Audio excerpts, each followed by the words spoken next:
దీనిపై షుగర్ వాటర్ని అప్లై చేసుకోవాలి. పైన క్రీమ్‌ని అప్లై చేసుకోవాలి. ఇప్పుడు మరలా ఇంకొక లేయర్‌ని పెట్టుకొని షుగర్ సిరప్‌ని అప్లై చేసుకోవాలి. ఇప్పుడు మరలా క్రీమ్‌ని అప్లై చేసుకొని కేక్ మొత్తాన్ని కూడా ఈ ప్రాసెస్‌లో చేసుకోవాలి.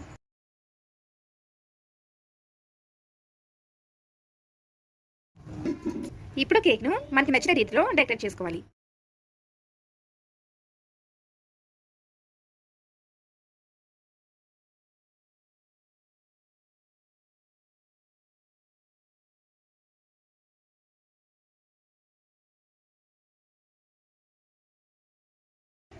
ఇప్పుడు ఒక రోజ్ ఫ్లవర్‌ని తీసుకొని రోజ్ పెటల్స్‌తో డెకరేట్ చేసుకోవాలి.